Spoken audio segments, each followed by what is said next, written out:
মহিলা সংরক্ষণ বিল নিয়ে লোকসভায় ভোটাভুটি পর্বে জোর ধাক্কা খেয়েছে কেন্দ্রের নরেন্দ্র মোদী সরকার। বিরোধীরা প্রথম থেকেই অভিযোগ করছিল 2023-এর সর্বসম্মতিতে মহিলা সংরক্ষণ বিল চালু হলেও এতদিন তা ইচ্ছাকৃত ফেলে রাখা হয়েছিল। সরকারের আসল লক্ষ্য আসন পুনর্বিন্যাস। মহিলা সংরক্ষণের নামে আসন পুনর্বিন্যাস করে 2029-এর লোকসভা নির্বাচনে যেতে চাইছে সরকার। নিয়ম অনুযায়ী সংবিধান সংশোধনে 2/3 সমর্থন প্রয়োজন। লোকসভায় 528 সাংসদের উপস্থিতিতে শাসক শিবিরের পক্ষে ভোট পড়েছে 298 আর বিলের বিপক্ষে ভোট পড়েছে 230। এর মধ্যেই খবর মেলে রাত 8:30টায় জাতির উদ্দেশ্যে ভাষণ দেবেন প্রধানমন্ত্রী। প্রধানমন্ত্রীর ভাষণের খবর সামনে আসতেই জল্পনা শুরু হয়ে যায়। মহিলা সংরক্ষণ বিল নিয়ে কিছু বলতে পারেন প্রধানমন্ত্রী, এমন সম্ভাবনা উজ্জ্বল হয়ে ওঠে। প্রধানমন্ত্রীর বক্তব্য নিয়ে জল্পনার আবহেই মহিলা সংরক্ষণ বিল নিয়ে জনমত গঠন ও বিরোধীদের জবাব দিতে বিজেপি এগিয়ে দেয় স্মৃতি ইরানি, রবিশঙ্কর প্রসাদকে। कांग्रेस पार्टी इठलाई, मुस्कुराई, उसने मेज थपथपाई। इस बात का उन्होंने राजनीतिक जश्न मनाया कि उन्होंने देश की साधारण महिला के राजनीतिक आकांक्षाओं को कुचला।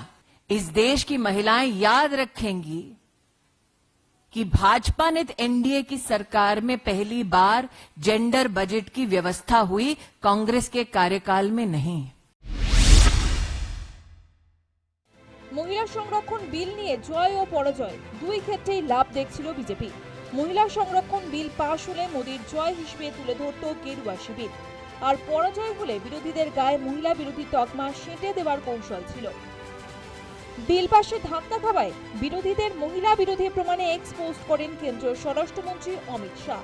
মহিলা সংরক্ষণ বিল পাশ হতে না দেওয়ার পরিণাম ভালো মতোই বুঝতে পারবে বিরোধীরা, এক্স পোস্টে এমন মন্তব্য করেন তিনি। শনিবারও বাংলায় ভোট প্রচারে এসে মহিলা সংরক্ষণ বিল নিয়ে কংগ্রেস, তৃণমূল ও বামেদের এক আসনে বসিয়ে আক্রমণ সানিয়েছেন উত্তরপ্রদেশের মুখ্যমন্ত্রী যোগী आदित्यनाथ। कल आपने संसद का वो दृश्य देखा होगा जब प्रधानमंत्री मोदी जी ने देश की बहनों और बेटियों के लिए लोकसभा और विधानसभा में 33% आरक्षण का विधेयक 2029 में लागू करने का संशोधन प्रस्तुत किया। कांग्रेस, वामपंथ और टीएमसी ने उसको पास नहीं होने दिया। পশ্চিমবঙ্গ, তামিলনাড়ুতে ভোট চলার মধ্যে সংসদের বিশেষ অধিবেশন ডেকে মহিলা সংরক্ষণ বিল আনায় সরকারের উদ্দেশ্য নিয়ে গোড়া থেকেই প্রশ্ন ছিল বিরোধীদের। এই অবস্থায় 2023-এর মহিলা সংরক্ষণ বিল কার্যকর করার পাল্টা দাবি তুলে বিজেপির কৌশল ভেস্তে দিতে চাইছে বিরোধীরা। পাশাপাশি মোদী জমানার বিভিন্ন সময়ে মহিলাদের উপর অত্যাচারের প্রসঙ্গ তুলে বিজেপির গায়ে মহিলা বিরোধী তকমা সেঁটে দিতে চাইছে বিরোধীরা। শনিবার সাংবাদিক সম্মেলন করে কংগ্রেস সাংসদ প্রিয়াঙ্কা গান্ধী বলেন, মহিলাদের বোকা বানানোর চেষ্টা করে লাভ হবে না।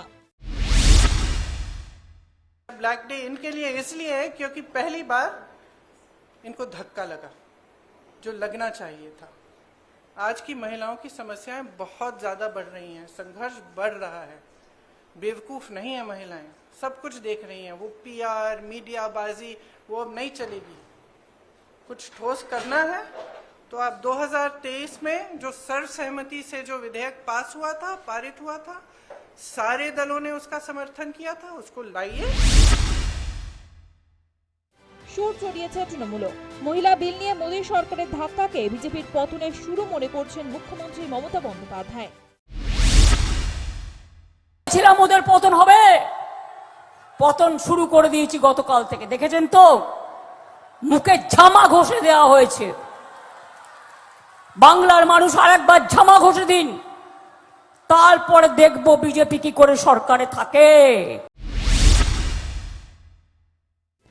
মহিলা সংরক্ষণ বিল নিয়ে কেন্দ্রের বিজেপি সরকারকে তোপ দেখেছেন তৃণমূলের সর্বভারতীয় সাধারণ সম্পাদক অভিষেক বন্দ্যোপাধ্যায়।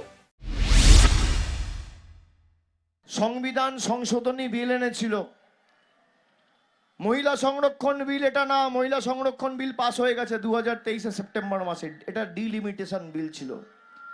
তৃণমূল দেখিয়ে দিয়েছে যে বিজেপি চাইলেও করতে পারবে না, সংবিধান আমরা পাল্টাতে দেবো না। যারা গায়ের জোরে দেশ ভাগ করতে চেয়েছিল ডিলিমিটেশনের নাম করে, কালকে লোকসভায় মুখ থুবড়ে পড়েছে। অতীতেও দেখা গিয়েছে কোনো একটি বিষয় ঐকমত্যে পৌঁছেছে বিরোধীরা, কিন্তু তারপরে বিরোধী ঐক্য টেকেনি। মহিলা বিলকে কেন্দ্র করে বিরোধী ঐক্য ভবিষ্যতেও বজায় থাকে কিনা সেটাই দেখার। News time.